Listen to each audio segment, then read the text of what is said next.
Hey guys, so this is a special feature video. I thought it was appropriate to, before I published day 877 part 2, I thought it was a good thing to maybe reflect on it, because to be honest, looking back and editing part 2, it was well as scatterbrained and nothing probably does not make sense. I don't know, it might, but I just feel like I need to reflect and explain it a little bit more. So that's what I'm going to do. First off, I love everybody.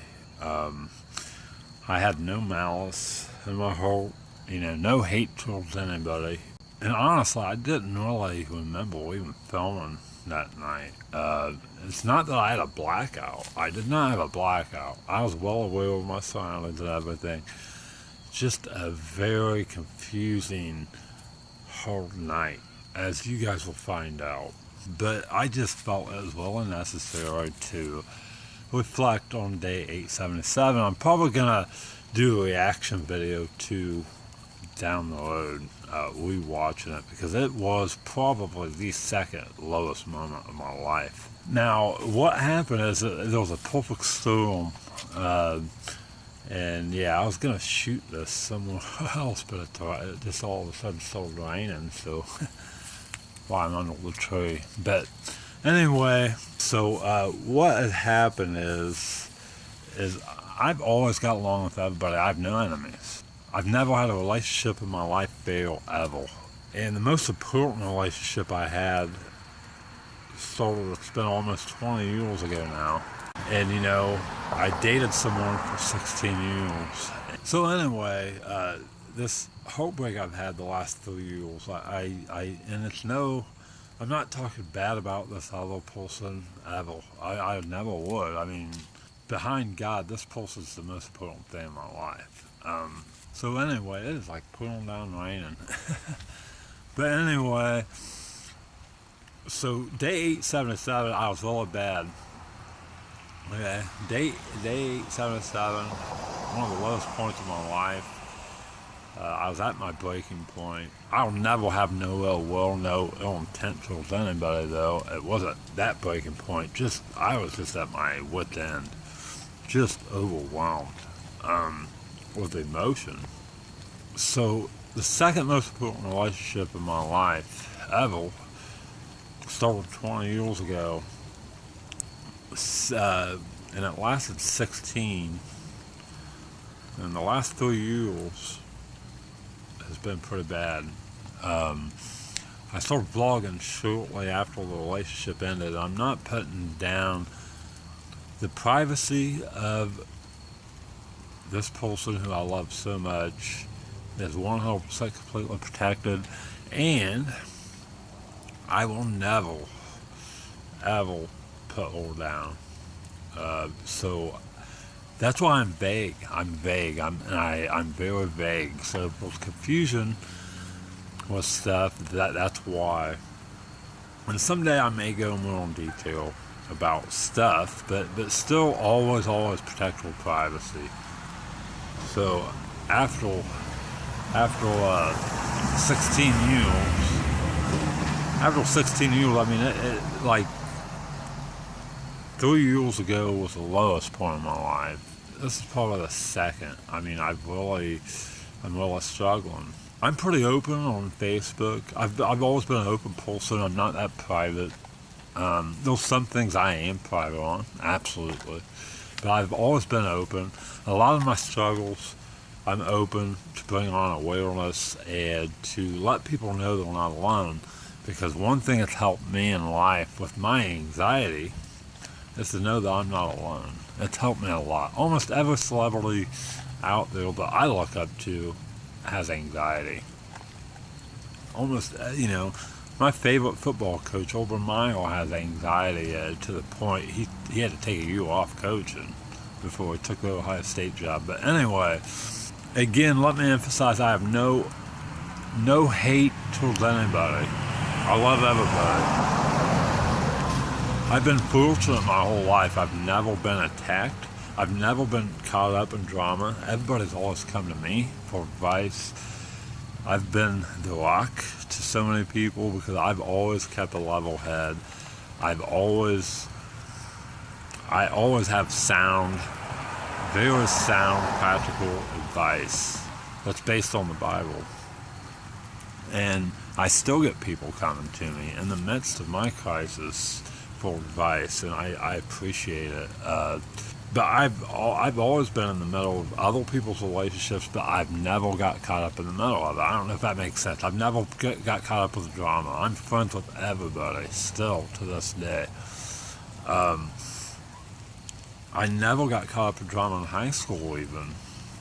Maybe a couple really brief low-level drama, but barely, But never really one time have I ever got caught up in drama. So anyway, with this being said, I'm struggling 3 years after losing the second most important relationship in my life. I'm still struggling, and so it just kind of put me in a downward spiral about a month ago or 2 months ago. You guys have been watching. And I'm doing much better right now, by the way. Much better. If you guys can't tell. Even got my hair cut, got my good IU shirt on. Oh yeah. My Tommy Hilfiger fleece. But yeah. So the perfect storm happened. I mean, I graduated from Indiana University with, I also have 1 year of grad school under my belt. Career-wise, I'm not anywhere close to where I want to be. I'm in a town that is struggling economically, and it's hard for me there's no opportunity for me where I live. Outside of here, I've lived in Fort Wayne, Indiana, and Bloomington as a student at IU. Tons of opportunity down there. My goals are to move to LA. You guys know that eventually. There's a lack of opportunity here. And so I feel stuck. So here I am. I'm stuck. The future is not looking bright at all. A lot of my friends have moved away from this town, my hometown, which I don't blame them. And almost every successful professional person I know has told me I need to move away from here. Thing is, it's hard to move away from here because you need to be up on your feet to move, and I'm not up on my feet. I'm getting by, but I'm just not up on my feet. So you add all that together with, not being able to see your friends as much, not being able to see, losing your best friend in life, your best friend, truly your best friend, and I'm talking about the relationship that I had, your biggest fan in life, losing that person will knock you sideways, will absolutely just send you tumbling, and that's what's happened too. I had a lot of potential in 2008 as a student at IU. The future looked so bright, and it just came tumbling down, starting with my anxiety. But anyway, so you have all that going on. So since I've had meltdowns, and I'm very public on my personal Facebook page, I've posted about how I feel. It's almost like therapy. It's like musicians, songwriters who write some of the best love stories, they express themselves. Even in the Bible, King David talked about how he didn't know he could go another day, another minute in life, And, that's how I am. So it's just expression on my personal Facebook page how I feel. And then you have some of my friends who I love everybody. I love my friends. I love everybody. I'm not putting them down. But you have some people saying, hey, you sound suicidal. I've never been suicidal. the last 3 years. I've never been suicidal, period, ever. Not even close. I studied psychology in school. I studied all this stuff. Wasn't even close. But you have people saying that. And I love their concern. I appreciate it. But, I'm not suicidal. Very low, and there was times I didn't feel like I could go another minute. But anyway, so I would talk about my feelings, and then people would kind of blow up and escalate things on my personal Facebook page. Next thing you know, people's deleting me, who I love. And I've never made anybody mad my whole life. And I know tons of people. That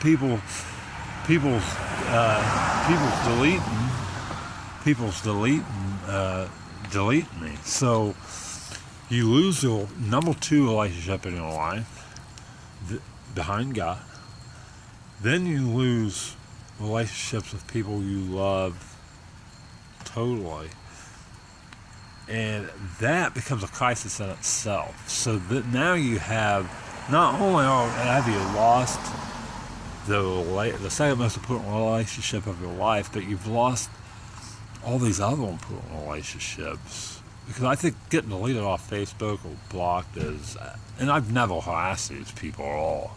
It's always been on my page. I've never went to anybody's page and went off or nothing like that. Never would. But that becomes a crisis. And then all the friends that I've left, and I've got tons of friends, tons. But still, I get upset just losing 5. But all of my other friends are gone. They're no longer here. And so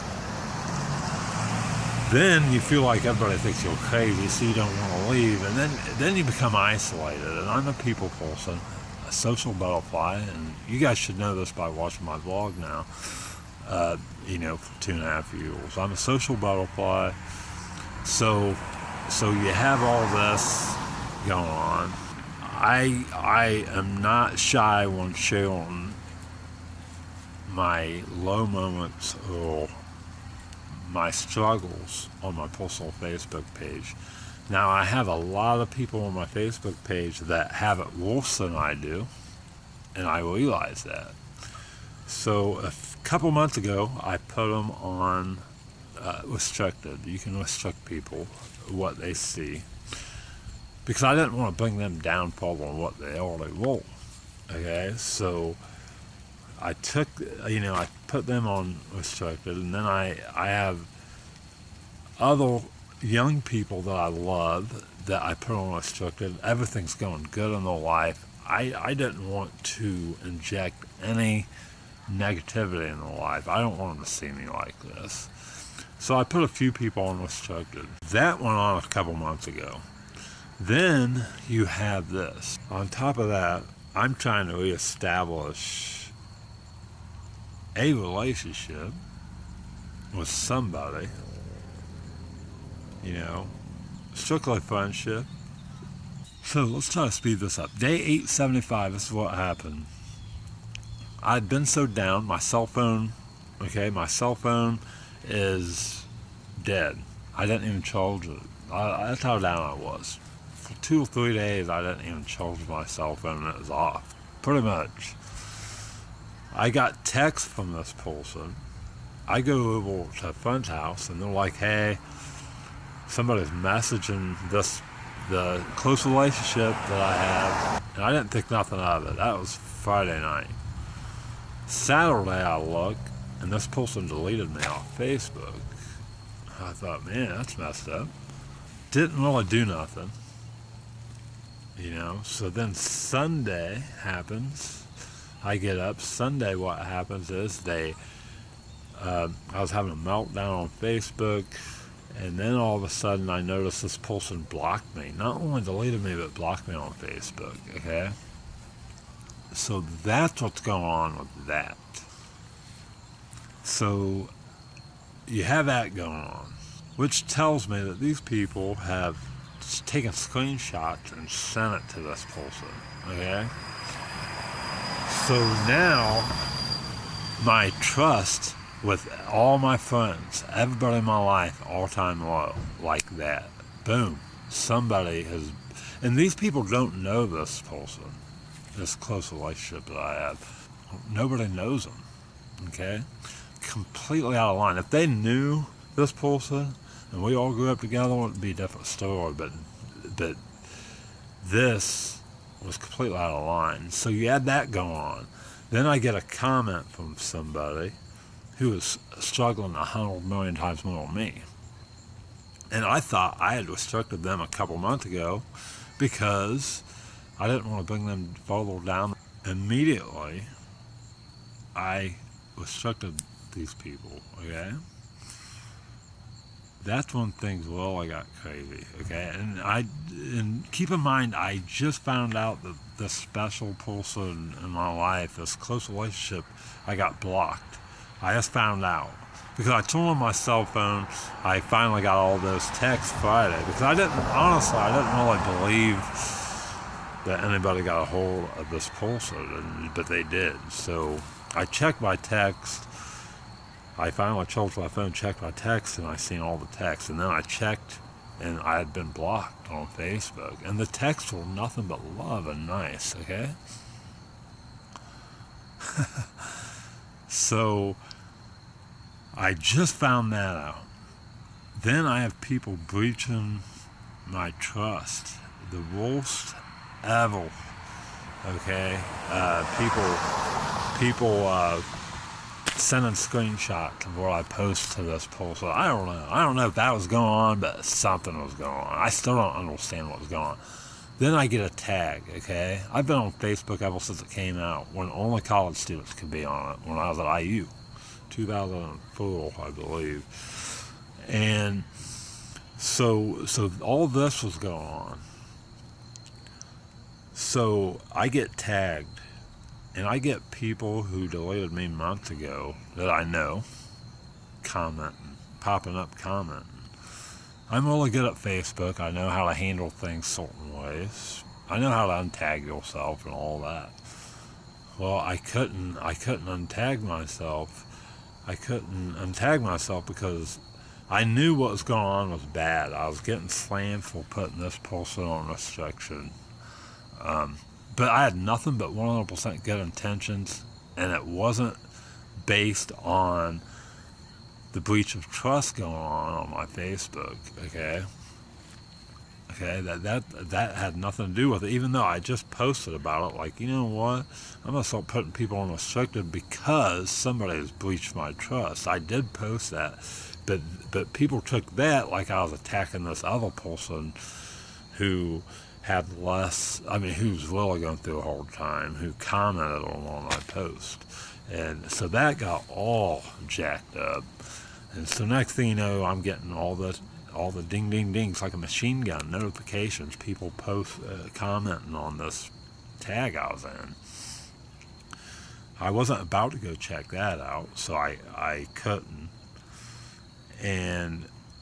But that's the only way you can untag yourself, so I was flipping out. So then I reached a breaking point. I just went to Memorial Park and just let it all out. I